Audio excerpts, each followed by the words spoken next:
नमस्कार फ्रेंड्स, आज हम लोग सीटेट का जो 14 दिसंबर को एग्जाम होने वाला है उससे रिलेटेड मैथ सब्जेक्ट का क्वेश्चन को देखेंगे। मैथ सब्जेक्ट का जितना भी इंपॉर्टेंट क्वेश्चन है इसको देखेंगे। साथ ही साथ प्रीवियस ईयर का क्वेश्चन जितना भी है उसको सॉल्व करेंगे। अक्सर देखा गया है कि प्रीवियस ईयर का क्वेश्चन से रिलेटेड ही पेपर में पूछा जा रहा है। कभी डिजिट चेंज कर देता है, कभी टाइप चेंज कर देता है, लेकिन क्वेश्चन जो होता है पैटर्न उसका सेम ही रहता है, प्रीवियस ईयर का क्वेश्चन से ही रिलेटेड रहता है। साथ ही साथ इसके अंतर्गत जितना भी 20 क्वेश्चन रहेगा उसको सॉल्व करेंगे। अब तमाम व्यूअर्स को बहुत बहुत धन्यवाद मेरे तरफ से, जिन्होंने इतना कम समय में इतना ढेरों सारा प्यार दिया है, इसके लिए बहुत बहुत धन्यवाद तमाम व्यूअर्स को। साथ ही साथ आप चैनल पे नए हैं तो चैनल को सब्सक्राइब करके भी आप रह सकते हैं, ताकि कोई भी हम वीडियो डालें तो सबसे पहले आप तक पहुंच सके। एक छोटा सा यूट्यूबर को एक सब्सक्राइब ही बहुत वो मायने रखता है, तो इसलिए आप चैनल को सब्सक्राइब करके भी आप रख सकते हैं, ताकि कोई भी मेरे द्वारा डाला गया वीडियो सबसे पहले आप तक पहुंच सके। यदि हम सिलेबस का बात करें तो मैथ और साइंस से 60 क्वेश्चन पूछता है, सीडीपी से 30 क्वेश्चन, हिंदी से 30 क्वेश्चन, इंग्लिश से 30 क्वेश्चन। 60 क्वेश्चन में 30 क्वेश्चन मैथ से पूछता है, फिर 30 क्वेश्चन साइंस से पूछता है। और इस 30 में से 20 क्वेश्चन मैथ से रिलेटेड पूछता है, फिर 10 क्वेश्चन जो होता है वो सीडीपी मैथ का सीडीपी से पूछता है। वहीं साइंस का हम बात करें तो साइंस में भी 20 क्वेश्चन साइंस से रिलेटेड रहता है, फिजिक्स केमिस्ट्री बायोलॉजी से, और फिर 10 क्वेश्चन सीडीपी से रहता है साइंस का। यदि हम सीडीपी का बात करें तो सीडीपी से 30 क्वेश्चन रहता है, हिंदी से कितना रहता है 30 क्वेश्चन, और इंग्लिश से 30 क्वेश्चन। टोटल कितना रहता है 150 क्वेश्चन, और 150 क्वेश्चन और 150 मार्क्स भी रहता है। यदि हम प्रीवियस ईयर का आंकड़ा को देखें जुलाई का, तो अक्सर स्टूडेंट जो होता है वो साइंस और मैथ में ही वो क्रॉस कर जाता है, जिसके वजह से फेल होने की संख्या काफी ज्यादा होता है, पास होने की संख्या काफी कम रहता है।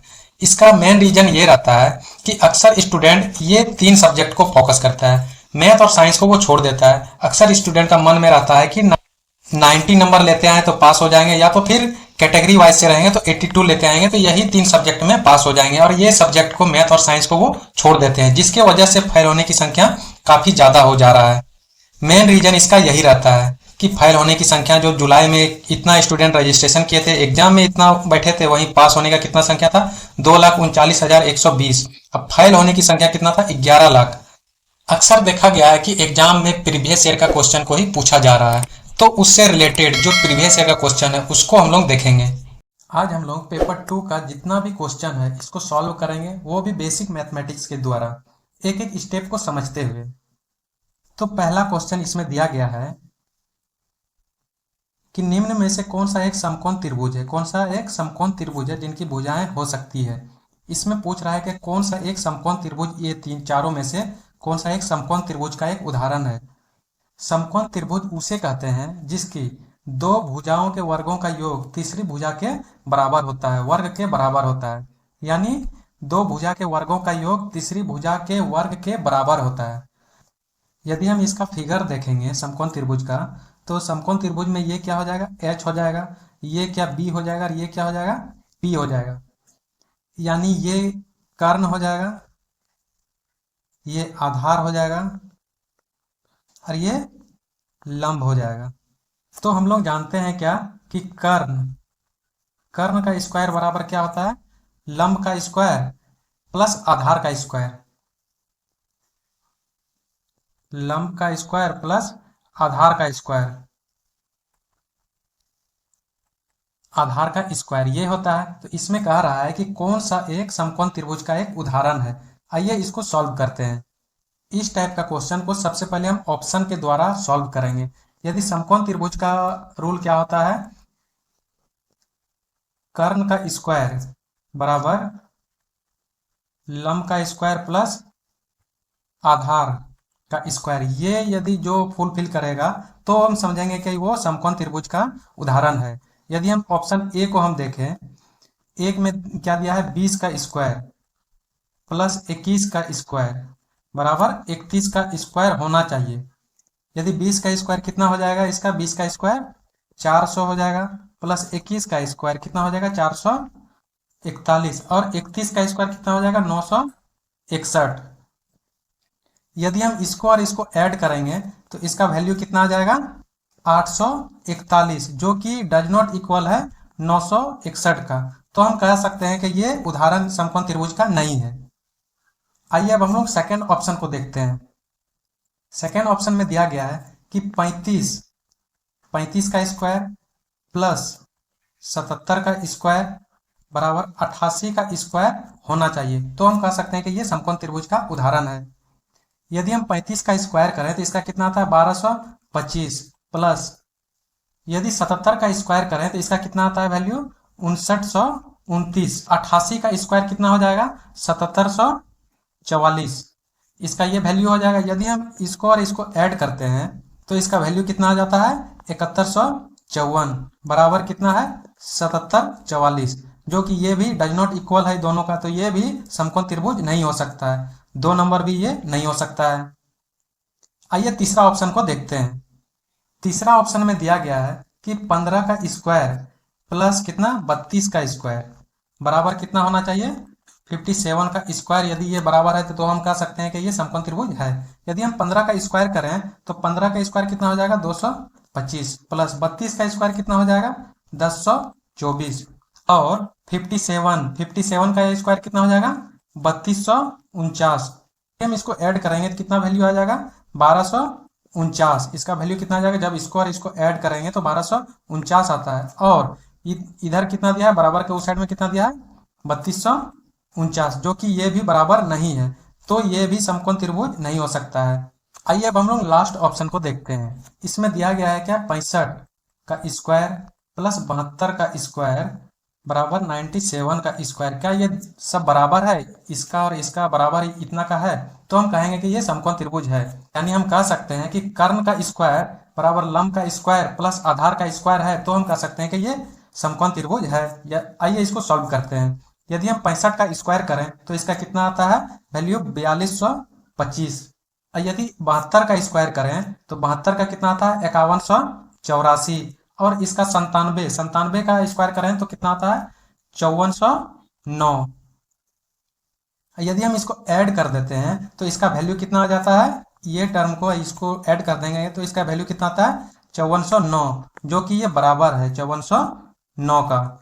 तो हम कह सकते हैं कि ये एक चौथा नंबर जो ऑप्शन है ये समकोण त्रिभुज का एक उदाहरण है। आइए अब हम लोग नेक्स्ट क्वेश्चन को देखते हैं। इसमें दिया गया है कि किसी बहुफलक के 7 फलक हैं इसमें और 10 शीर्ष है, तो इस बहुफलक के कितने किनारा है? तो इसका एक फॉर्मूला होता है f प्लस भी बराबर e प्लस 2, जिसमें से f बराबर क्या होता है फलक होता है, v बराबर हम कह सकते हैं क्या शीर्ष, और E बराबर क्या होता है किनारा, ये होता है। इस फॉर्मूला को आप कॉपी में भी आप नोट करके लिख सकते हैं। आगे इसी टाइप से रिलेटेड जितना भी क्वेश्चन आता है प्रीवियस ईयर का क्वेश्चन को देखिएगा या तो आने वाला एग्जाम में इस फॉर्मूला बेस से एक ना एक क्वेश्चन दिया जाता है। तो आइए इसका सॉल्यूशन को देखते हैं। f प्लस भी बराबर e प्लस 2 ये होता है। इसमें से f मतलब क्या फलक कितना दिया है 7 और भी मतलब क्या होता है शीर्ष कितना दिया है 10 बराबर ई इसमें पूछा जा रहा है यानी किनारा इसमें पूछा जा रहा है। तो ई बराबर कुछ नहीं दिया गया है तो ई प्लस 2 ये दिया गया है। तो इसमें से हमको ई का वैल्यू निकालना है। तो ई बराबर हम क्या लिख सकते हैं, इधर कितना हो जाएगा 10 प्लस 7 तो कितना हो जाएगा 17 बराबर ई प्लस 2 ये हो जाएगा। और ये 2 जो है ये बराबर का ई साइड में आएगा तो ये माइनस में हो जाएगा। तो माइनस यहाँ 17 है फिर -2 इधर आ जाएगा तो कितना हो जाएगा 15 बराबर ई लिख सकते हैं। तो ई का वैल्यू यानी किनारा ये पूछा जा रहा है तो ई का वैल्यू कितना हो जाएगा 15, जो कि ऑप्शन नंबर 3 में दिया गया है। तो इसका राइट आंसर ऑप्शन नंबर 3 हो जाएगा। आइए अब हम लोग नेक्स्ट क्वेश्चन को देखते हैं। इसमें दिया गया है कि त्रिभुज ए बी सी यानी ए बी सी, इसमें से भुजा ए बी को ई तक बढ़ाया है। कहाँ तक ई तक इसको बढ़ा दिया गया और भुजा सी ए को इस भुजा को डी तक बढ़ा दिया गया। और इसमें कहा गया है कि कौन बी ए डी इसका वैल्यू दिया गया है, कौन बी ए डी का वैल्यू कितना दिया है 125 डिग्री। और कौन ई बी सी इसका मान दिया गया है, कौन ई बी सी का वैल्यू कितना दिया है 100 डिग्री। यदि कोण बी का मान दिया है 100 डिग्री, तो कोण अंदर वाला इसका भाग जो है, अंदर वाला त्रिभुज का, इसका मान कितना हो जाएगा 80 डिग्री। इसका मान कितना हो जाएगा 80 डिग्री। हम इस साइड में लिख दिए 80 डिग्री। और यदि ये वाला पार्ट का 125 डिग्री दिया है, तो कोण ई, ये अंदर वाले त्रिभुज का मान कितना हो जाएगा, कोण ए का, इसका 55 डिग्री हो जाएगा। और ये पार्ट का 55 डिग्री, ये हो गया कितना 80 डिग्री। तो त्रिभुज के तीनों कोणों का योग कितना होता है आप लोग जानते हैं 180 डिग्री, जिसमें से ये 55 दिया गया है प्लस 80 दिया है, तो ये वाला कौन निकल सकता है, कौन सी का वैल्यू तब कितना हो जाएगा 45 डिग्री। यदि हम 45 पुट कर देंगे तो यहाँ टोटल कितना हो जाएगा 180 डिग्री, और कौन सी का वैल्यू कितना हो जाएगा 45 डिग्री। तो आगे इस ऑप्शन में दिया है कि त्रिभुज ए बी सी क्या एक समद्विबाहु त्रिभुज है, ये नहीं है। नेक्स्ट ऑप्शन में दिया है कि त्रिभुज का जो भुजा ए बी बड़ा है भुजा बी सी से, भुजा ए बी ये वाला पार्ट कर रहा है, और भुजा बी सी कौन सा हो जाएगा ये वाला पार्ट, तो ये भी गलत हो जाएगा। और इसका नेक्स्ट ऑप्शन में दिया गया है कि कौन ए बी सी इसका वैल्यू कितना हो जाएगा 80 डिग्री। और आगे क्या लिखा है, कौन ए सी और बी, और सी का वैल्यू कितना हो जा रहा है यहाँ पे 45 डिग्री। जब हम 80 और 45 को जब हम घटाते हैं, दोनों का अंतर करते हैं, तो इसका वैल्यू कितना आ जाता है 35 डिग्री। तो यही इसका राइट आंसर हो जाएगा, 3 नंबर, ऑप्शन नंबर 3 यही राइट आंसर हो जाएगा।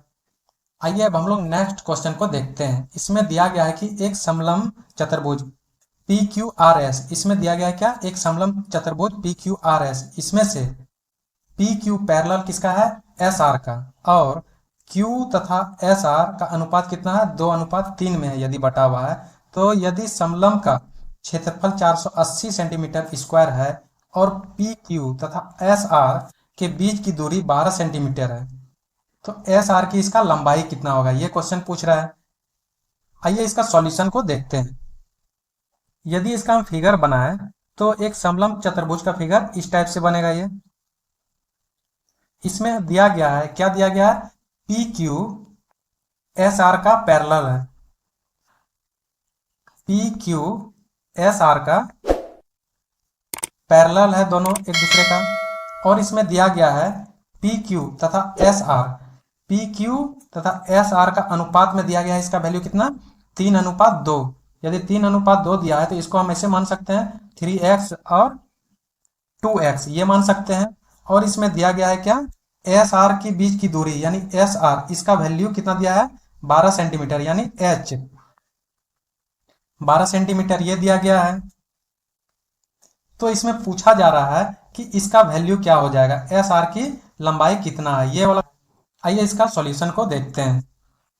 यदि हम समलंब चतुर्भुज का क्षेत्रफल को लिखें तो समलंब चतुर्भुज का क्षेत्रफल क्या होता है, समलंब चतुर्भुज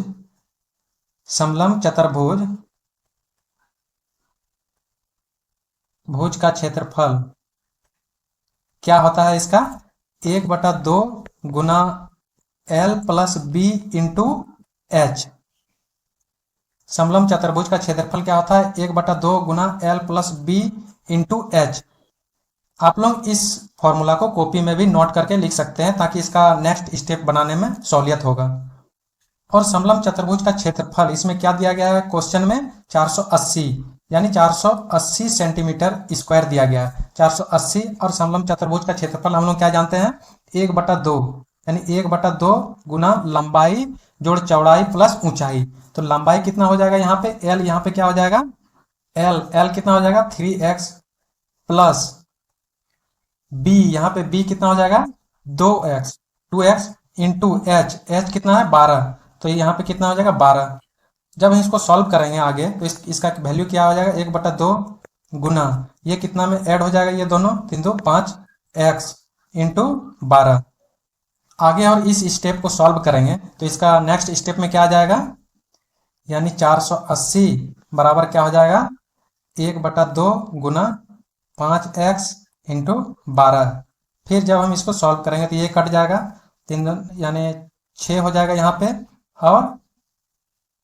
और जब इसको और इसको इंटू करेंगे तो कितना इसका वैल्यू हो जाएगा 480 बराबर कितना हो जाएगा, 1 से 1 जीरो ये कैंसिल हो जाएगा, और 16 32 16 तिया 48, तो x का वैल्यू यहां से क्या निकल जा रहा है मेरा, 16 आ रहा है। आइए अब इसका नेक्स्ट स्टेप को देखते हैं कि इसका नेक्स्ट स्टेप में क्या हो सकता है। ये 16 का 3x के जगह पे पुट करेंगे और 2x के जगह पे पुट करेंगे, तो 2x के जगह पे SR का वैल्यू निकल जाएगा और 3x के जगह पे PQ का वैल्यू इसका निकल जाएगा। आइए इसका पुट करके इसका मान निकालते हैं। हम लोगों का x का वैल्यू कितना आया था, 16, यही x का वैल्यू यहाँ पे पुट करते हैं, PQ के जगह पे 3x और x का वैल्यू कितना आ रहा है, 16, तो 3 गुना 16 कर देंगे तो इसका कितना आ जाएगा, 48 हो जाएगा। और एस आर पूछा जा रहा है, तो एस आर की लंबाई, तो एस आर बराबर हम क्या लिख सकते हैं, 2x, और 2 के जगह पे x के जगह पे क्या लिख सकते हैं हम, 16, तो 16 दुना 32, यही इसका राइट आंसर हो जाएगा। यानी 32 किस में दिया गया है, ऑप्शन नंबर 2 में, तो इसका राइट आंसर ऑप्शन नंबर 2 हो जाएगा। आइए अब हम लोग नेक्स्ट क्वेश्चन को देखते हैं। क्वेश्चन में दिया गया है कि 88 सेंटीमीटर इंटू 10 सेंटीमीटर माप वाले एक आयताकार कागज के टुकड़े को बिना अतिव्यापन किए हुए मोड़कर 10 सेंटीमीटर ऊंचा वाला एक बेलन बनाया जाता है, तो बेलन की धारिता लीटर में क्या हो सकता है। आइए इसका सॉल्यूशन को देखते हैं। क्या बोला गया है इस क्वेश्चन में, एक आयताकार जिसका कितना है 88 इंटू 10, तो एक आयत हम बना लेते हैं। सबसे पहले इसमें दिया गया क्या, 88 सेंटीमीटर ये दिया गया है, और ये कितना दिया है 10 सेंटीमीटर। जब इसको हम मोड़ देंगे तो ये जब इस कागज के टुकड़े को जब हम मोड़ देंगे, यानी कोई भी कॉपी ले लेते हैं वो आयताकार का रहता है, तो उसको जब हम मोड़ देते हैं तो उसका ऊंचाई कितना इसमें बोला गया है, इसका ऊंचाई 10 सेंटीमीटर बोला गया है। एक जो मोड़ने के बाद ये किस टाइप का बन जाएगा, बेलन का टाइप का बनना चाहिए। जब ये बेलन का, जब इसको हम मोड़ देंगे तो जब ये बेलन का टाइप का बन जाएगा, किस टाइप का बन जाएगा, ये इस टाइप का बेलन का टाइप का बन जाएगा ये। और इसका बोला गया है कि इसका बेलन मोड़ने पर ये कितना सेंटीमीटर, ये 10 सेंटीमीटर है, ये कितना 10 सेंटीमीटर है। तो इसमें बोला गया है कि इसका धारिता क्या होगा, लीटर में इसका धारिता क्या होगा, यानी इसका आयतन इसका पूछ रहा है कि इसका आयतन क्या होगा। आइए इसका सॉल्यूशन को देखते हैं। इसमें दिया गया है क्या, बेलन की ऊंचाई, यानी बेलन की ऊंचाई कितना दिया गया है, 10 सेंटीमीटर। इसमें क्या दिया गया है, बेलन के आधार का परिधि, यानी बेलन का आधार जो है इसका परिधि इसका कितना दिया गया है, 88 सेंटीमीटर। बेलन की आधार की परिधि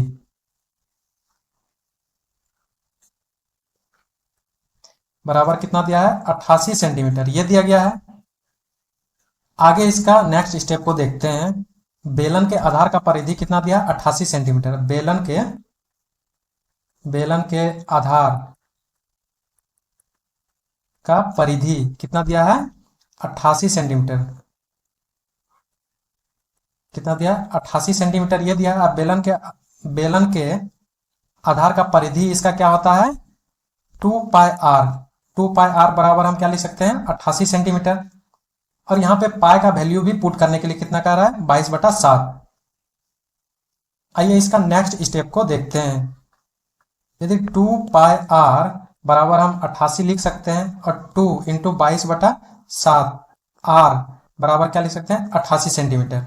ये से यहाँ से ये कैंसिल हो जाएगा, 22 चौके 88 ये हो जाएगा, और ये कितना हो जाएगा, 2 दूनी 4 ये कट जाएगा, और 7 दूनी 14। आर का वैल्यू कितना हो जाएगा, ये 7 चला जाएगा, कोना कोनी गुना हो जाएगा, तो कितना हो जाएगा 14। यानी आर का वैल्यू यहां से कितना निकल जा रहा है, 14। यदि हम आयतन का हम बात करें तो आयतन इसका कितना दिया गया है, आयतन का फॉर्मूला क्या होता है, पाई आर स्क्वायर एच। और इसमें से पाई का वैल्यू कितना दिया है, 22/7 इंटू आर का वैल्यू मेरा कितना निकला था, 14 का स्क्वायर इंटू एच कितना दिया है, 10 सेंटीमीटर 10। जब हम इस आयतन को सॉल्व करेंगे पूरे को, तो इसका वैल्यू कितना आ जाएगा, 6160 सेंटीमीटर क्यूब, क्योंकि ये आयतन में है इसीलिए सेंटीमीटर क्यूब हो जाएगा।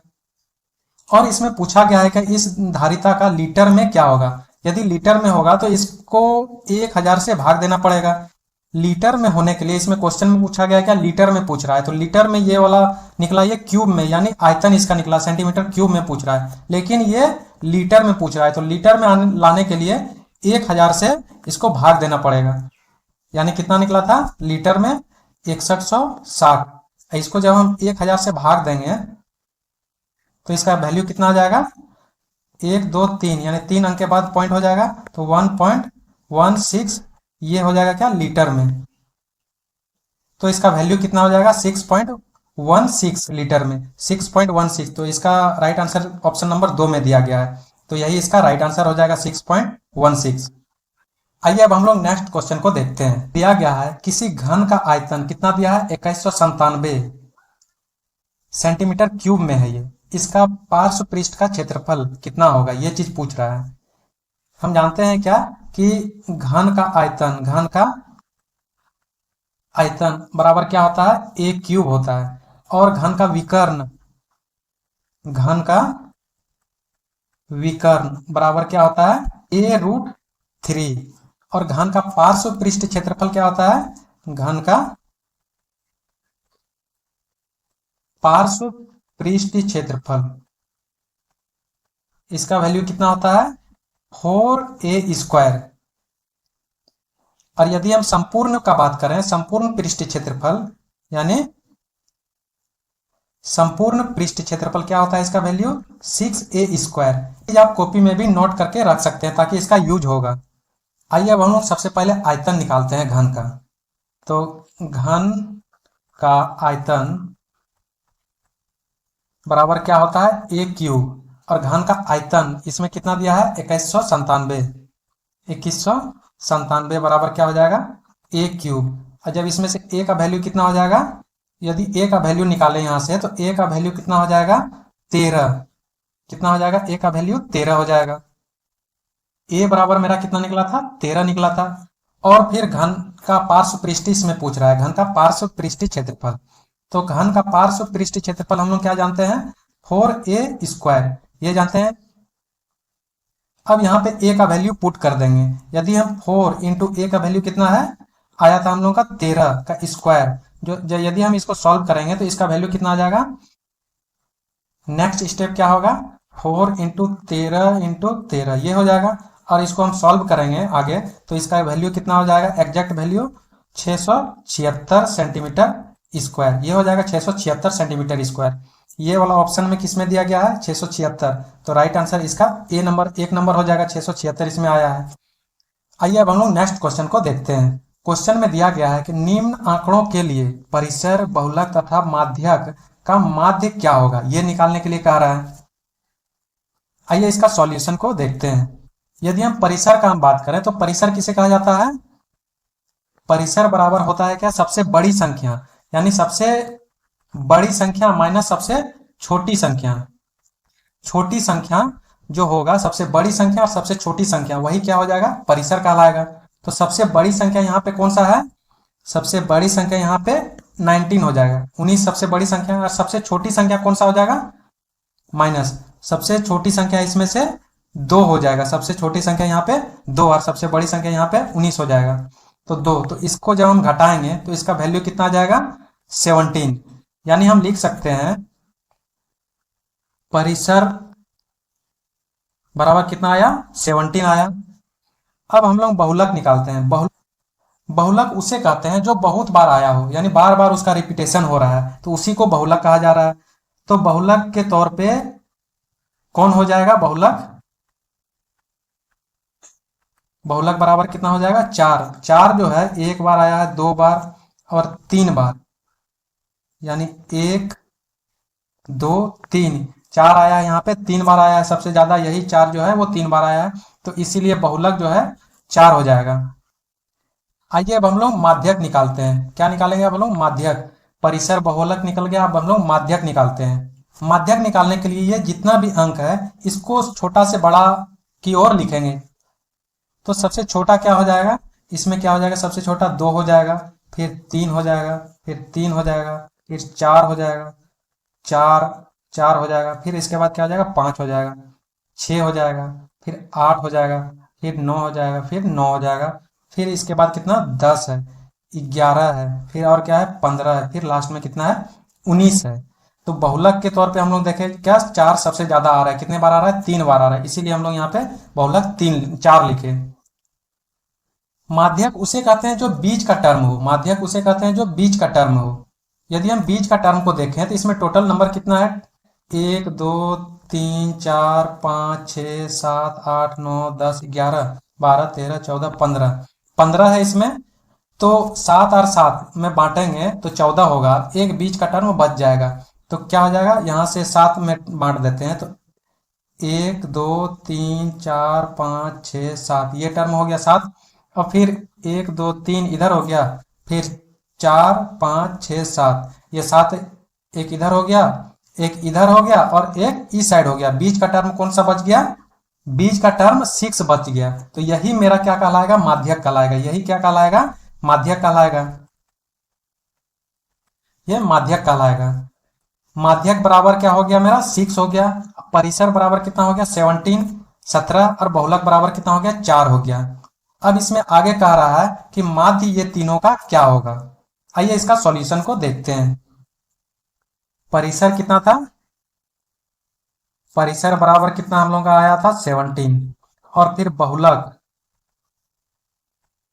बहुलक बराबर कितना था 4, और फिर माध्यक, माध्यक बराबर कितना आया था 6 आया था। अब इसमें कह रहा है क्या, माध्य निकालने के लिए, माध्य बराबर होता है क्या, सभी संख्या का योग बटा कुल संख्या। तो सभी संख्या क्या क्या है, परिसर है, बहुलक है और माध्यक है। तो सभी संख्या का योग यानी 17 + 4 + 6 बटा कुल संख्या, सभी संख्या का योग बटा कुल संख्या। कुल संख्या कितना है 3, तो 1 है 2 है और ये 3 है, तो टोटल कितना नंबर है यहाँ पे 3 है। जब हम इसको सारा को ऐड करेंगे तो कितना हो जाएगा 27/3। जब हम इसको कटा देंगे तो कितना हो जाएगा, इसका वैल्यू 9 हो जाएगा। यही माध्य बराबर क्या हो जाएगा 9 हो जाएगा। तो 9 ऑप्शन नंबर 2 में दिया गया है, तो इसका राइट आंसर ऑप्शन नंबर 2 हो जाएगा। आइए अब हम लोग नेक्स्ट क्वेश्चन को देखते हैं। क्वेश्चन में दिया गया है कि 6 अंकों की बड़ी से बड़ी संख्या, 6 अंकों की बड़ी से बड़ी संख्या के भिन्न अभाज्य गुणनखंडों की संख्या कितना होगा। तो 6 अंकों की सबसे बड़ी से बड़ी संख्या क्या हो जाएगा, 6 बार 9 हो जाएगा। ये हो गया क्या 6 अंकों की सबसे बड़ी संख्या। और इसमें दिया गया है कि अभाज्य गुणनखंडों की संख्या कितना है, टोटल नंबर इसमें पूछ रहा है कि अभाज्य गुणनखंड की संख्या कितना है। जब हम इस नंबर को अभाज्य गुणनखंड करेंगे तो ये कितने बार में कटेगा, ये 3, तो इसका कितना हो जाएगा 3 3 3, फिर 3 3, 1 2 3 4 5 6, ये 3 हो जाएगा। फिर इसको जब हम कटाएंगे 3 से तो कितना हो जाएगा इसका वैल्यू 1 2 3 4 5 6, ये हो जाएगा। अब ये किससे कटेगा 7 से। जब हम इसको 7 से कटाएंगे तो इसका वैल्यू कितना आ जाएगा 15,873, इसका वैल्यू कितना आ जाएगा 15,873। जब हम फिर इसको कटाएंगे, जब हम इसको अब 11 से कटाते हैं तो इसका वैल्यू कितना आ जाएगा 1443, 43 हो जाएगा। फिर जब हम इसको कटाएंगे कितना से 13 से, 13 से यदि हम कटाते हैं तो इसका वैल्यू कितना आ जाएगा, जब हम इसको 13 से कटाते हैं तो इसका वैल्यू कितना आ जाएगा 111 आ जाएगा। इसका नेक्स्ट पार्ट को हम यहाँ पे लिखते हैं, तो 111 को हम 37 से जब हम कटाते हैं तो इसका वैल्यू कितना आ जाता है 3 आ जाता है। तो यही पूछ रहा है कि अभाज्य गुणनखंडों की संख्या कितना हो जा रहा है। तो 1 2 3 4 5, इसमें पूछा है कि अभाज्य गुणनखंडों की संख्या कितना है। यहाँ पे 1 2 3 4 5, 5 और 1 6 1 7, यहाँ पे 7 आ रहा है। तो अब इसको हम ये 6 अंकों की सबसे बड़ी से बड़ी संख्या को हम क्या लिख सकते हैं 3 का, यहाँ पे 1 2 3, यहाँ पे 3 को 3 आया है तो 3 का क्यूब लिख सकते हैं, इंटू 7 लिख सकते हैं, इंटू 11 लिख सकते हैं, फिर इसको क्या लिख सकते हैं 13 लिख सकते हैं, और फिर इंटू 37 लिख सकते हैं। हम लोगों का क्या आया था 3 to the power cube into 7 into 11 into 13 into 37, ये आया था। इसको हम क्या लिख सकते हैं 3। अभाज्य गुणनखंड के तौर पे हम इसको सिर्फ 3 लिख सकते हैं, और 7 इंटू 11 इंटू 13 इंटू 37। अब इसमें पूछा है कि संख्या पूछ रहा है, तो क्या को संख्या है 1 2 3 4 5, ये 5 संख्या है, तो इसका राइट आंसर क्या हो जाएगा ऑप्शन नंबर 3। आइए अब हम लोग नेक्स्ट क्वेश्चन को देखते हैं। क्वेश्चन में दिया गया है कि यदि 8 अंकों की कोई संख्या दिया गया है, कौन सा संख्या दिया गया है 179x091y, ये दिया गया है। तो इसमें आगे पूछ रहा है कि क्या ये 88 से विभाज्य है, यदि है x माइनस वाई का वैल्यू इसमें पूछा है, ये क्या होगा। इस टाइप का क्वेश्चन जानने के लिए, इसका सॉल्व करने के लिए सबसे पहले हमें 88 का विभाजन रूल पता होना चाहिए। 88 का विभाजन रूल, 88 को हम क्या लिख सकते हैं 11 गुना 88 हम लिख सकते हैं। और 11 का विभाजन का रूल क्या होता है, आइए अब हम लोग देखते हैं कि 11 का विभाजन रूल क्या होता है। इसका विभाज्य पूरी विभाज्य लगने का 11 से उसका रूल क्या होता है, और 8 का भी हम लोग देखेंगे। यदि हम 11 का विभाजन रूल को हम देखें तो 11 से वह संख्या पूरी कट सकता है जो, यदि सम संख्या का योग और विषम संख्या का योग माइनस करने के बाद क्या आ जाएगा 0 आ जाता है, तो हम कह सकते हैं कि 11 से वो पूरी भाग लग जाएगा। आइए इसका कोई एग्जाम्पल लेके देखते हैं। यदि हम 11 का कोई हम एग्जाम्पल लेके देखें तो मान लेते हैं कि 1 है, 2 है, 3 है, 4 है, 5 है, 6 है, 7 है। क्या ये 11 से पूरी भाग लग सकता है। तो आइए इसका हम एक सम संख्या का योग और माइनस विषम संख्या का योग को देखते हैं। तो इसमें सम स्थान जो होता है, सम यानी ये विषम स्थान है, ये भी विषम स्थान है, ये भी विषम स्थान है, ये भी विषम स्थान पे है, और ये 2 जो है सम स्थान पे है, ये 4 सम स्थान, और ये 6 जो है सम स्थान पे है। विषम स्थान का योग माइनस सम स्थान का योग यदि 0 आ जाता है तो हम कहेंगे कि वो 11 से वो कट जाएगा पूरी। यदि हम विषम स्थान का योग हम देखें तो क्या क्या हो जाएगा 1 हो जाएगा, +3 हो जाएगा, +5 हो जाएगा, +7 हो जाएगा। ये हो जाएगा विषम स्थान का योग, माइनस सम स्थान का योग क्या क्या हो जाएगा 2 हो जाएगा, +4 हो जाएगा, +6 हो जाएगा। जब हम इसको ऐड करते हैं तो कितना हो जाएगा 16 हो जाएगा,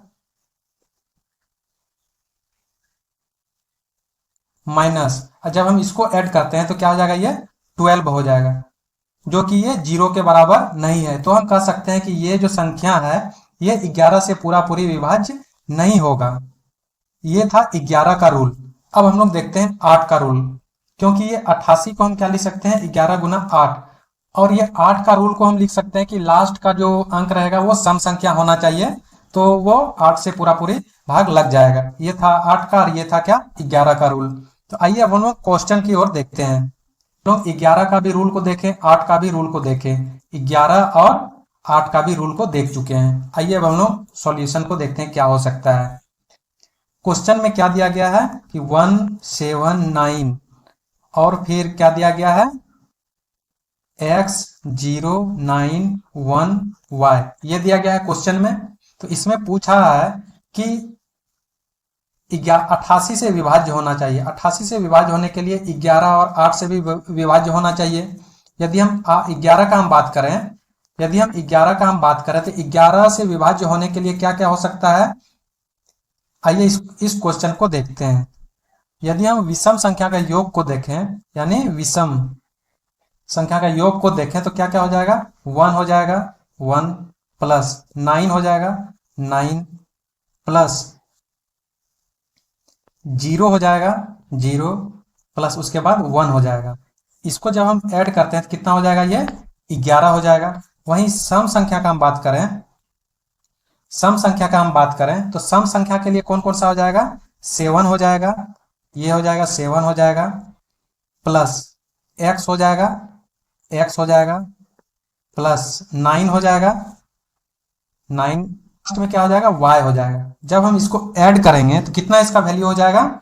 आइए अब हम इसको ऐड करके देखते हैं। यहाँ पे दिया है कितना 7 दिया है, और यहाँ पे कितना दिया गया है 9 दिया है। यहाँ पे 7 दिया है, यहाँ पे कितना दिया है 9 दिया है।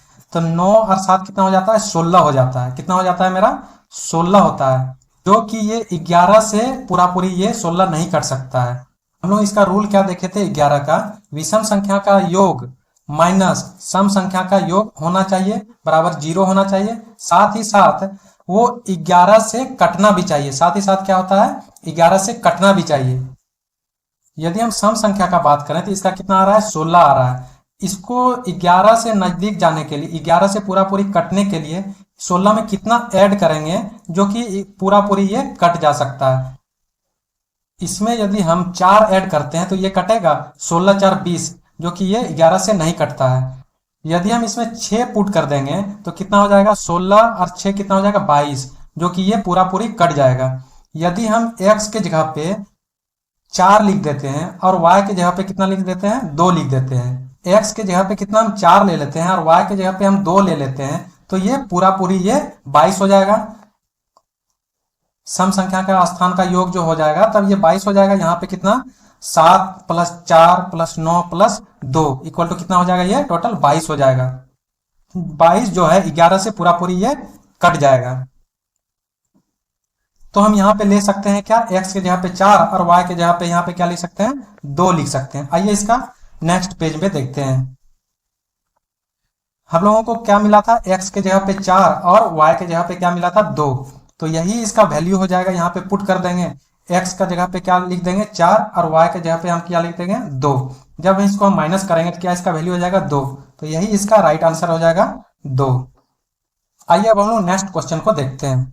क्वेश्चन में दिया गया है कि मान लीजिए कि a बराबर कितना वैल्यू दिया गया है 11/13, यानी a का वैल्यू इसका दिया गया है, b का वैल्यू क्या दिया गया है 13/14 और c का वैल्यू कितना दिया है 15/17 ये दिया गया है। तो इसमें से पूछ रहा है कि कौन सा कथन सत्य है। यदि हम इसको पॉइंट में लिखेंगे तो इसका वैल्यू कितना हो जाएगा 0.846। बी का वैल्यू यदि हम पॉइंट में इसको लिखेंगे तो 0.928 इसका वैल्यू ये आ जाएगा, और सी का वैल्यू कितना आ जाएगा 0.882। तो इसमें से पूछ रहा है कि कौन सा ये सत्य फुलफिल कर सकता है। इसमें से सबसे बड़ा कौन सा है, ये सेकंड में ये, और थर्ड में सबसे छोटा ये है। तो इसमें से क्वेश्चन में इसमें कह रहा है कि सबसे बड़ा के आधार पे सबसे छोटा और सबसे लास्ट में बड़ा होना चाहिए। तो सबसे छोटा क्या है 11/3, इसके बाद क्या है 15/17, उसके लास्ट में सबसे बड़ा कौन सा है 13/14। तो सबसे छोटा कौन सा हो गया ए, यानी 11/13। 11/13 किसमें है 11/13 इसमें है और इसमें है। इसके बाद कौन सा 2 नंबर में आ जाएगा 15/17, क्योंकि ये 88, क्योंकि ये दिया गया है क्या 0.882 इसका वैल्यू, तो 15/17। तो इसके बाद ये बड़ा है तो 15/17, और सबसे बड़ा कौन सा है 13/14, तो 13/14 इसका राइट आंसर क्या हो जाएगा ऑप्शन नंबर 3। आइए अब हम लोग नेक्स्ट क्वेश्चन को देखते हैं। क्वेश्चन में दिया गया है कि यदि 0.139 प्लस 0.75 प्लस 2.105 माइनस में क्या दिया गया है ब्रैकेट में 1.001 इंटू 1.1 जो कि बराबर है किसका 2 - k का, तो k का वैल्यू इसमें पूछा जा रहा है। आइए इसका सॉल्यूशन को देखते हैं।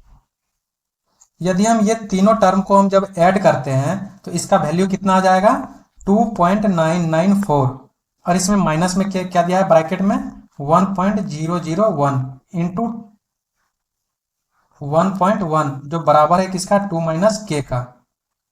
जब हम बोडमास का रूल के आधार पे इसको जब हम अप्लाई करेंगे, सबसे पहले इसका इंटू करेंगे तो इसका वैल्यू कितना आ जाएगा, तो 2.994 ये रह जाएगा, और फिर इसको जब हम इंटू करेंगे तो इसका वैल्यू कितना आ जाएगा 1.1011 ये हो जाएगा, और फिर बराबर में क्या हो जाएगा 2 - k ये हो जाएगा।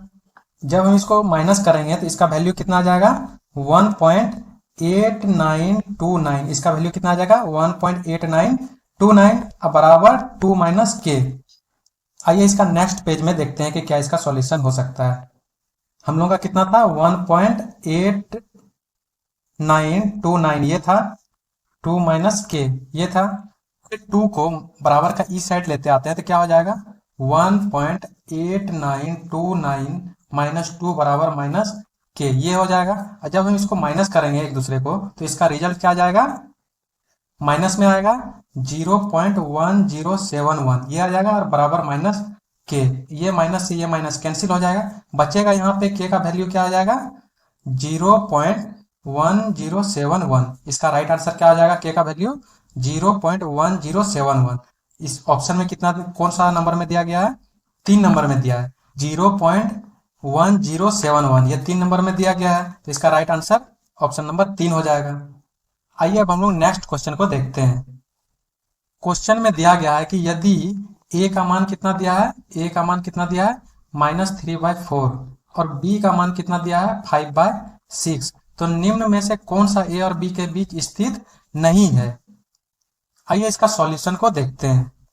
-1/2 का पॉइंट में यदि हम इसका वैल्यू को लिखें तो इसका वैल्यू कितना आ जाएगा -0.50, ये हो जाएगा। और यदि हम इसका वैल्यू को देखें -2/5 तो इसका वैल्यू कितना आ जाएगा -0.40, इसका वैल्यू कितना आ जाएगा -0.40। और -7/9 इसका वैल्यू कितना आ जाएगा -0.78, इसका वैल्यू पॉइंट में यदि हम जाने तो इसका वैल्यू ये आ जाएगा।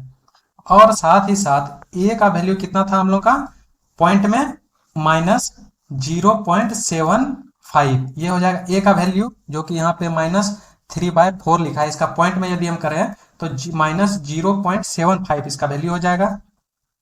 वहीं बी का वैल्यू कितना हो जाएगा 0.84, ये हो जाएगा। आइए इसका हम लोग एक नंबर लाइन के आधार से हम लोग समझने का कोशिश करते हैं कि नंबर लाइन के आधार पे क्या क्या हो सकता है। यदि एक हम नंबर लाइन लेते हैं तो इसमें से सबसे पहले एक 0 हो जाएगा और ये वाला टर्म पूरा धनात्मक हो जाएगा, पॉजिटिव नंबर ये हो जाएगा, और ये हो जाएगा क्या निगेटिव नंबर इस साइड में आ जाता है। यदि हम एक घर को यदि हम 0.30 मान लेते हैं, 0.30 मान लेते हैं, फिर दूसरा घर को हम कितना मान लेते हैं 0.60 और तीसरा घर को हम मान लेते हैं 0.90, ये 30 करके हम एक घर को हम मान लेते हैं, तो इसका वैल्यू कितना आ जाएगा, ये सारा टर्म को हम लिख दिए, फिर ये प्लस में हो जाएगा इस साइड और इधर कितना हो जाएगा माइनस में, तो ये इधर कितना क्या हो जाएगा 0.30 माइनस में हो जाएगा, फिर ये क्या हो जाएगा -0.60, ये माइनस में हो जाएगा, और ये क्या हो जाएगा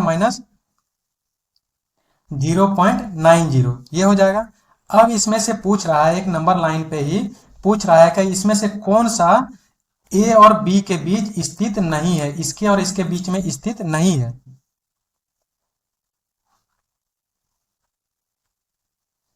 यदि हम ऑप्शन नंबर 1 का हम बात करें तो 0 तो ये इसके बीच में स्थित है।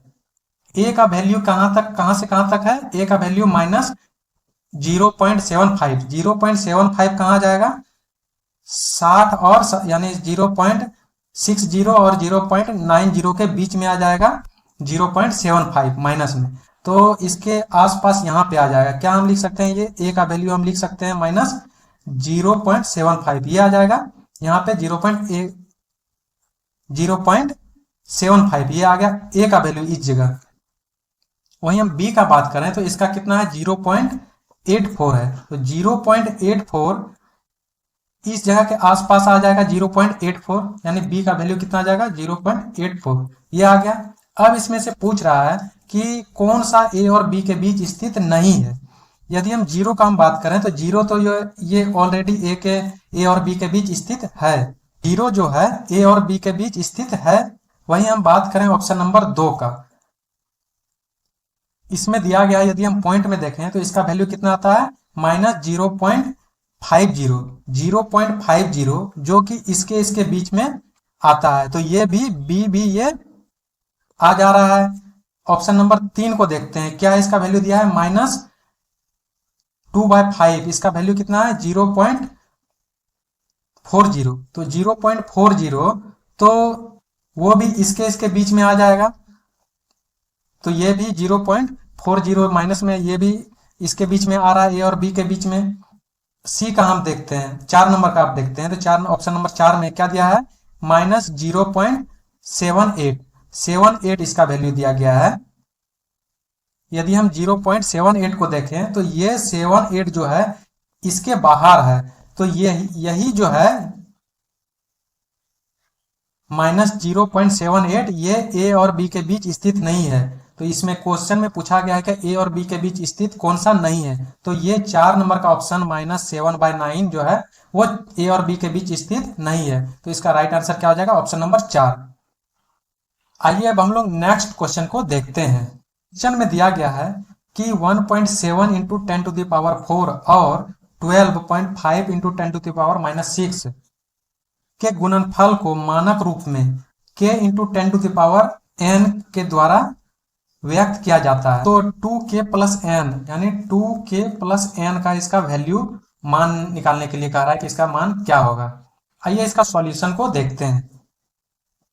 इसको हम क्या लिख सकते हैं, 1 इंटू 7 इंटू 10⁴ और यानी गुणनफल कह रहा है तो इंटू हो जाएगा, और फिर क्या दिया है 12.5 इंटू 10⁻⁻6 ये दिया गया है। जब इसको और सॉल्व करेंगे तो क्या हो जाएगा 1.7 इंटू 12.5 ये हो जाएगा, एक साथ हम इसको ले लिए, और फिर इंटू में 10⁴ इंटू 10⁻⁻6 ये हो जाएगा।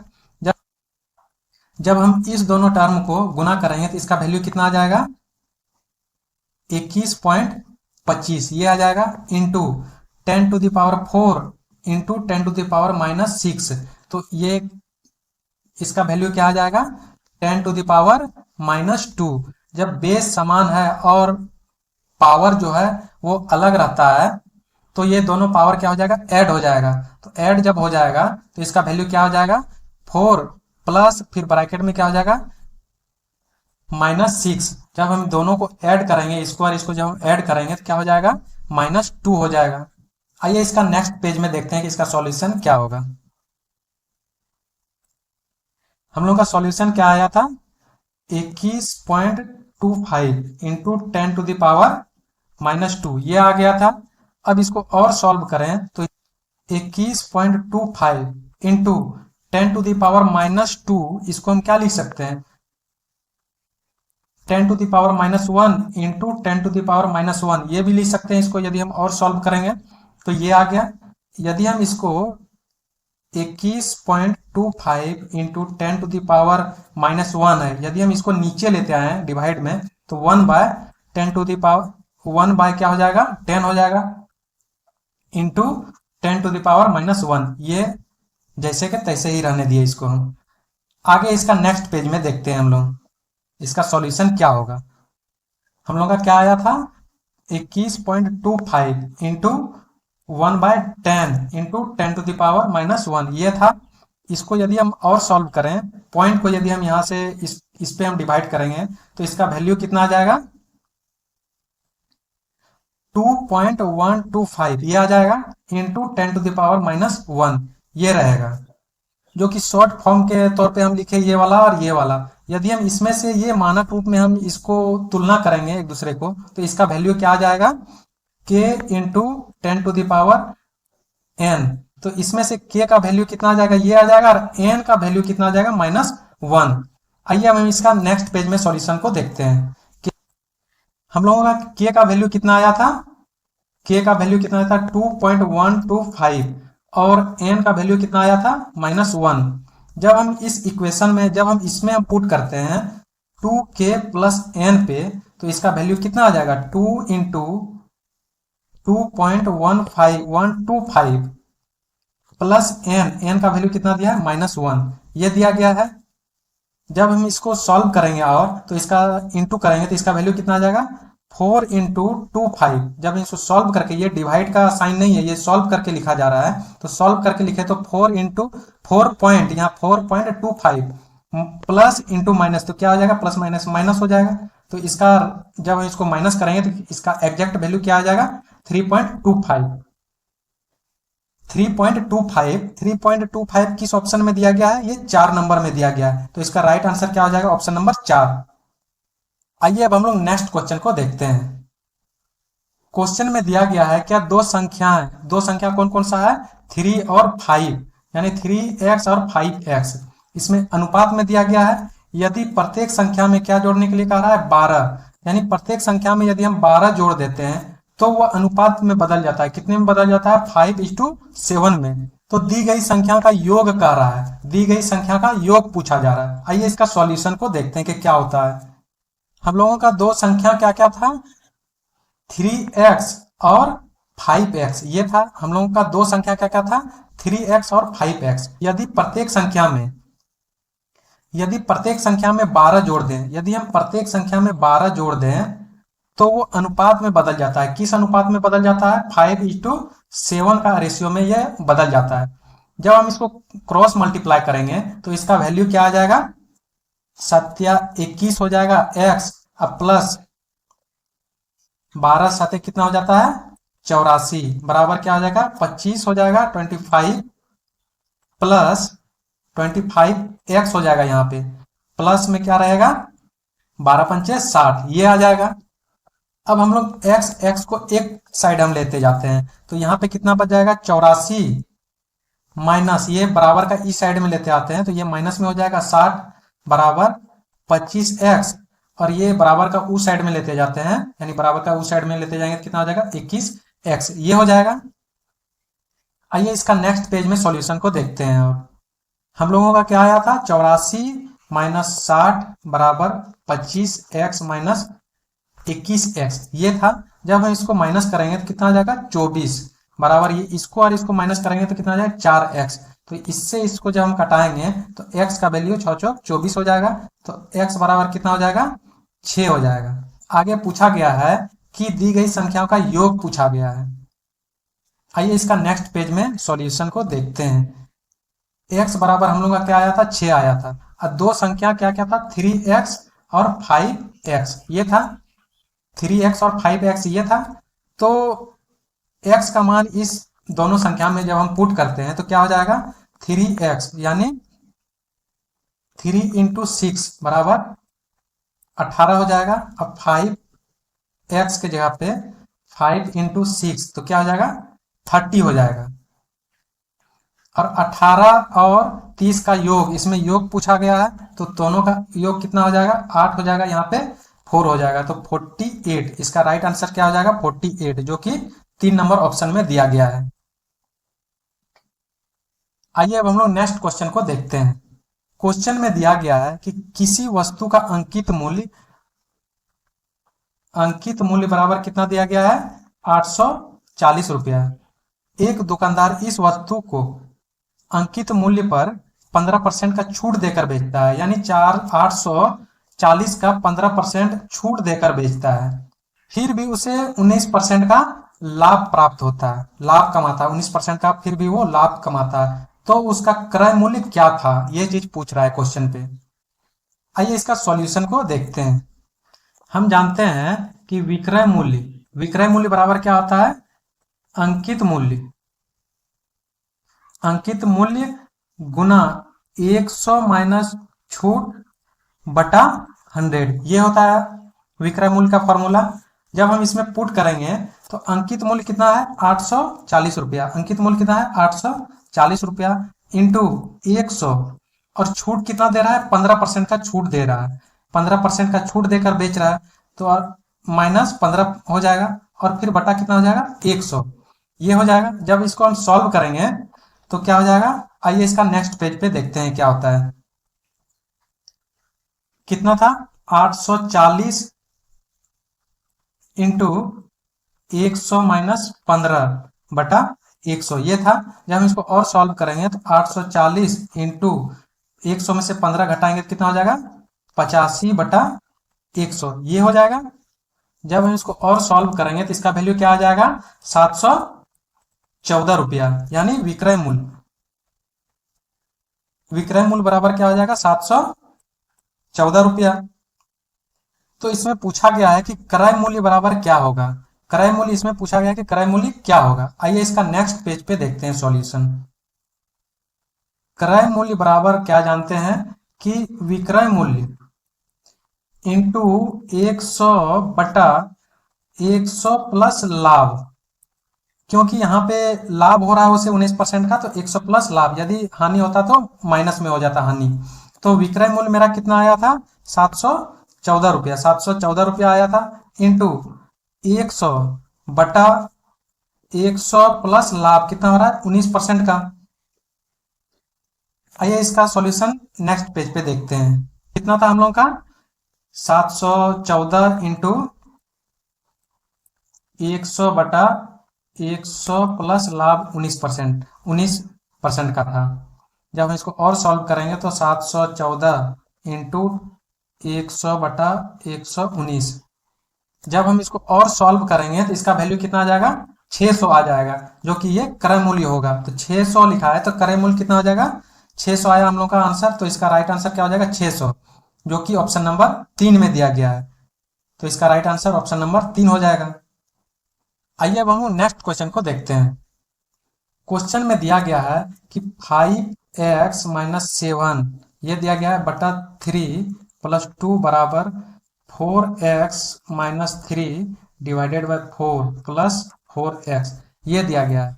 तो 8x प्लस 5 का मान क्या होगा। यदि हम इसका सॉल्यूशन करेंगे तो क्या हो जाएगा, जब हम 3 का एलसीएम लेंगे तो ये हो जाएगा 3 और यहाँ पे क्या हो जाएगा 5x माइनस 7 प्लस में क्या हो जाएगा 6 बराबर क्या हो जाएगा 4x माइनस 3 प्लस में क्या हो जाएगा 16x ये हो जाएगा डिवाइडेड बाय 4 ये आ जाएगा। जब हम इसको और सॉल्व करेंगे तो इसका रिजल्ट क्या आएगा 5x माइनस 1 आ जाएगा डिवाइडेड बाय 3 आ जाएगा बराबर 16x प्लस 4x। तो 16 यहाँ पे है और 4 यहाँ पे है तो 16 4 कितना हो जाएगा 20x माइनस 3 डिवाइडेड बाय क्या हो जाएगा 4 हो जाएगा। इसका नेक्स्ट पेज पे देखते हैं इसका सॉल्यूशन क्या होगा।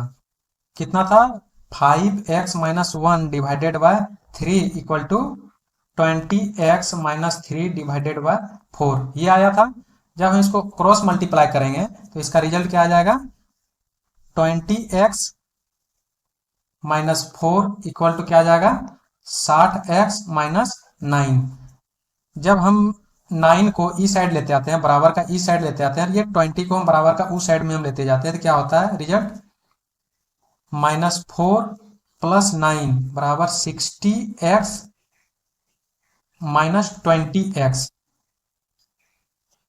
20x ये आ जाएगा।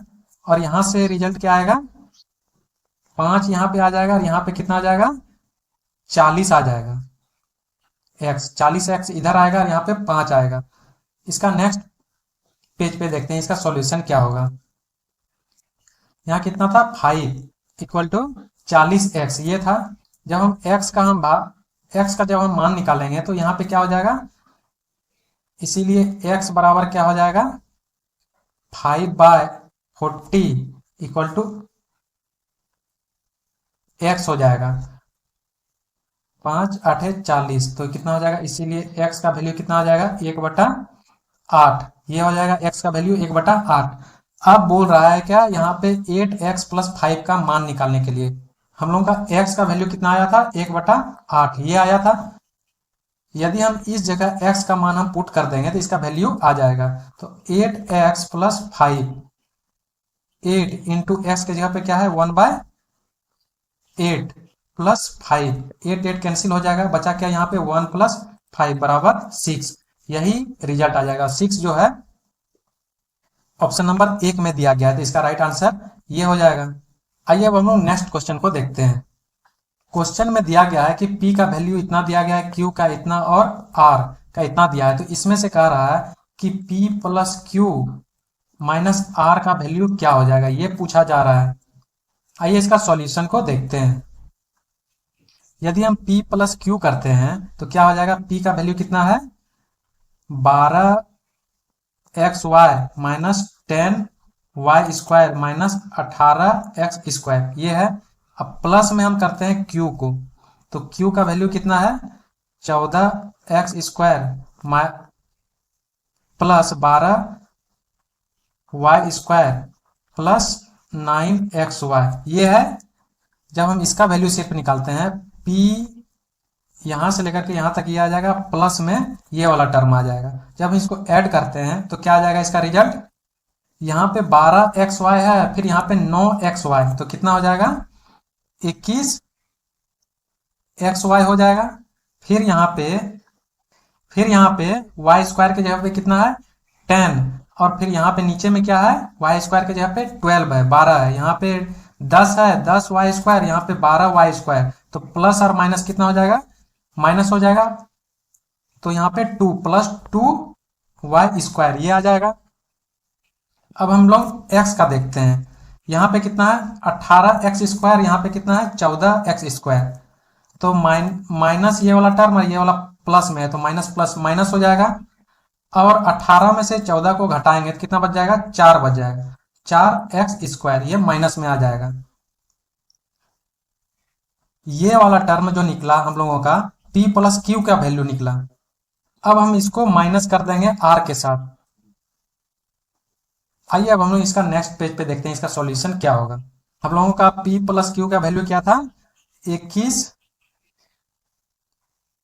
एक्स वाई था, प्लस 2 वाई स्क्वायर था, माइनस 4 एक्स स्क्वायर ये था, जो कि p प्लस क्यू का वैल्यू है, और माइनस हम कर देंगे r का वैल्यू कितना दिया है ये वाला टर्म, यानी 5 y square minus x square plus x y ये वाला टर्म दिया है। ये वाला टर्म किसका दिया है माइनस r का।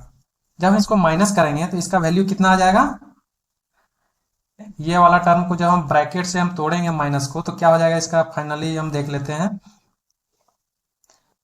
21 x y plus 2 y square minus 4 x square, फिर माइनस में हो जाएगा 5 वाई स्क्वायर, अब माइनस और माइनस क्या हो जाएगा प्लस एक्स स्क्वायर, फिर ये माइनस और प्लस क्या हो जाएगा माइनस एक्स वाई ये आ जाएगा।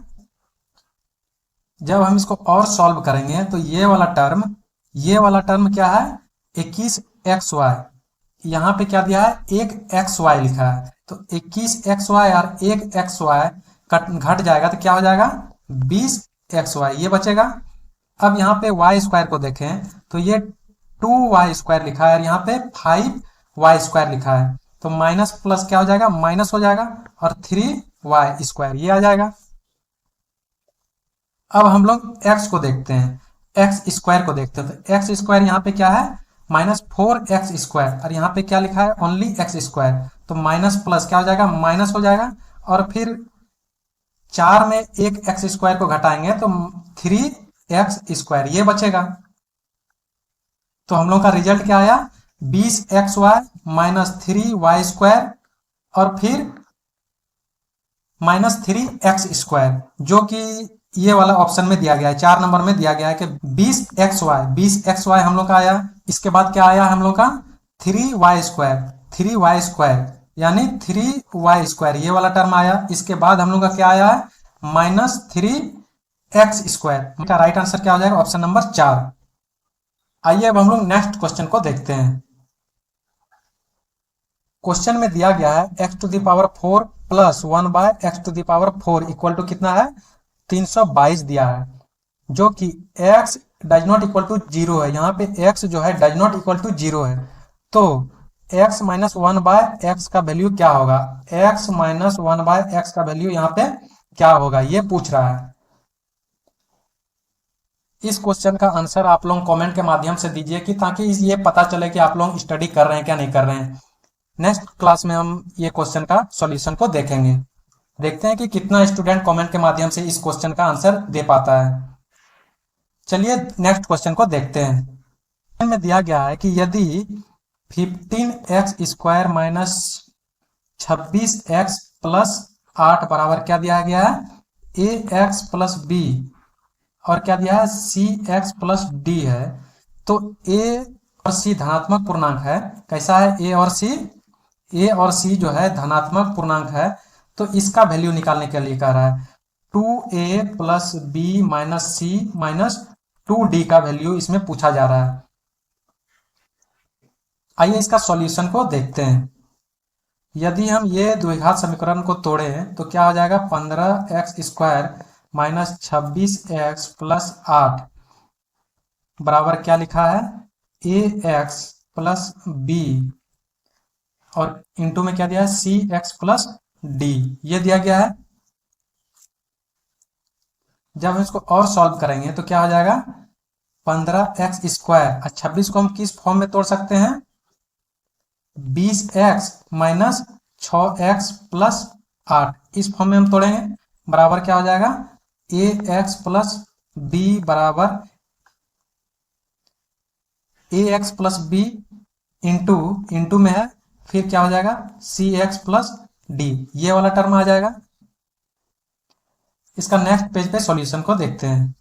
हम लोगों का क्या आया था, 15x² minus 20x minus 6x plus 8 बराबर क्या था, ax plus b into cx plus d, ये था।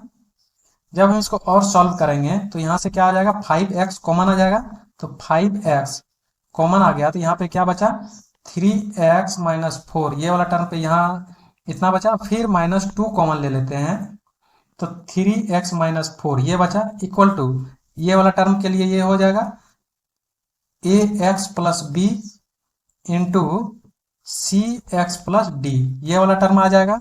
जब हम इसको और सॉल्व करेंगे नेक्स्ट पेज पे इसका हम लोग सॉल्यूशन को देखते हैं।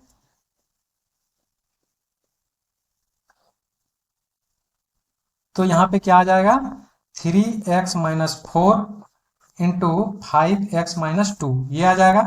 बराबर क्या हो जाएगा, ax प्लस बी, ये वाला आ जाएगा टर्म, और फिर cx प्लस डी, ये वाला टर्म आ जाएगा।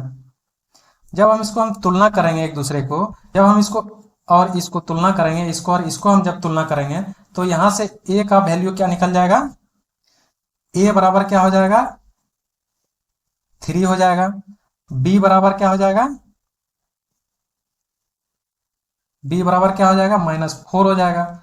और c का, वहीं हम c का वैल्यू यदि हम तुलना करेंगे तो क्या हो जाएगा, 5 हो जाएगा। c का वैल्यू क्या आ जाएगा, 5 हो जाएगा। और d का वैल्यू क्या आ जाएगा, -2। आइए नेक्स्ट पेज पे इसका सॉल्यूशन को देखते हैं। ये वाला आप कॉपी में भी नोट करके लिख सकते हैं। हम लोगों का a का वैल्यू कितना आया था, 3 आया था। b का वैल्यू कितना आया था, -4 आया था। और c का वैल्यू कितना आया था, 5 आया था। और d का वैल्यू कितना आया था, -2 आया था। जब हम इस इक्वेशन पे हम पुट करेंगे तो रिजल्ट हम लोग का क्या आएगा, 2a प्लस बी माइनस सी माइनस 2d, ये है। तो 2 इंटू ए का मान कितना है, 3 है, प्लस बी का मान कितना है, -4 है, और सी का मान कितना है, 5 है, और माइनस डी का मान कितना है, 2 इंटू डी का मान कितना है, -2। इसको जब हम इंटू करेंगे कितना हो जाएगा, 6। अब प्लस इंटू माइनस तो कितना हो जाएगा, -4, ये आ जाएगा। अब माइनस इंटू प्लस तो क्या आ जाएगा, -5 हो जाएगा। और minus into minus minus minus plus हो जाएगा, तो ये क्या हो जाएगा, ये 4 हो जाएगा।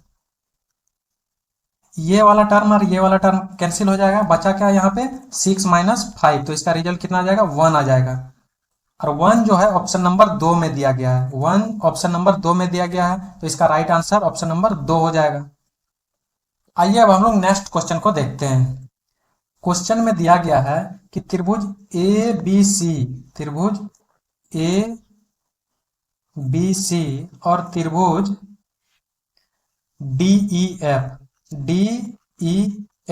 ये दिया गया है। यदि और इसमें लिखा है क्या, ए बी बराबर होना चाहिए किसका, ए बी बराबर किसका होना चाहिए, ई एफ का, इसका बराबर होना चाहिए। और साथ में लिखा है क्या, बी सी जो है बराबर होना चाहिए किसका, डीई का बराबर होना चाहिए। और साथ में किसका लिखा है, सी ए जो है बराबर किसका होना चाहिए, एफ डी का ये बराबर होना चाहिए। तब ऑप्शन में दिया गया है कि कौन सा ऑप्शन जो है इसके अकॉर्डिंग सर्वंसम हो सकता है। यदि हम इस त्रिभुज का हम बात करें जो ए बी सी दिया गया है, ए बी सी और दिया गया है, तो इसमें से त्रिभुज ए बी बराबर क्या दिया गया है, इसमें से ए बी बराबर कौन सा इसमें मिल जा रहा है, ई एफ, ये वाला टर्म मिल जा रहा है। लेकिन त्रिभुज का सर्वांगसम होने का रूल ये होता है कि सर्वांगसम होने का रूल एक हम लोग को पता है, सर्वांगसम होने का रूल ये है कि ये साइड और ये साइड बराबर होना चाहिए, ये साइड और ये साइड जो है बराबर होना चाहिए, और ये साइड और ये साइड जो है बराबर होना चाहिए, जो कि एक दूसरे के विपरीत है, तो ये सर्वांगसम नहीं होगा। आइए इसको हम ऐसा फिगर बनाएं कि ये सर्वांगसम हो सकता है। कैसे होगा, आइए इसके बारे में जानते हैं। यदि हम एक त्रिभुज लें, इसमें से ए यहाँ पे ले, बी यहाँ पे और सी, त्रिभुज में हम लोग ऐसा सोचना है कि ये सर्वांगसम हो और एक साइड एक दूसरे का साइड ये बराबर होना चाहिए, ये इसके बराबर होना चाहिए और ये इसके बराबर होना चाहिए। तो किस कंडीशन पे यहाँ पे हम क्या रखे हैं तो वो एक दूसरे के बराबर सर्वांगसम हो सकता है। यदि हम यहाँ पे एफ लेते हैं और यहाँ पे ई लेते हैं और यहाँ पे डी लेते हैं, तो क्या ये क्वेश्चन के अकॉर्डिंग ये फुलफिल करता है? आइए इसको देखते हैं। ए बी बराबर क्या हो जाएगा, ए बी बराबर क्या लिखा है यहाँ पे ई एफ, तो ये हो जाएगा ए बी बराबर क्या हो जाएगा ई एफ हो जाएगा, ये और ये बराबर है। आगे क्या लिखा है, बी सी बराबर डी ई, बी सी बराबर क्या हो जाएगा डी ई, डी ई ये वाला टर्म हो जाएगा, तो ये दोनों आपस में बराबर है। फिर आगे क्या लिखा है, सी ए बराबर क्या है एफ डी का, सी ए ये वाला टर्म हो जाएगा किसके बराबर है एफ डी का, तो ये वाला टर्म बराबर है। तो हम कह सकते हैं कि ए बी सी सर्वांगसम है किसका, त्रिभुज त्रिभुज किसका सर्वांगसम है एफ ई डी का, एफ ई डी का सर्वांगसम है, जो कि ये ऑप्शन में दिया गया है। बी सी सर्वांगसम है किसका एफ ई डी का, तो ऑप्शन नंबर 2 में दिया गया है। ए बी सी सर्वांगसम किसका है एफ ई डी का, तो इसका राइट आंसर ऑप्शन नंबर 2 हो जाएगा। ये था लास्ट क्वेश्चन। अगले क्लास में हम लोग नेक्स्ट प्रीवियस ईयर का क्वेश्चन को देखेंगे, इसी तरह से स्टेप बाय स्टेप सॉल्व करेंगे ताकि हर एक स्टूडेंट को अच्छी तरह से समझ में आ जाए।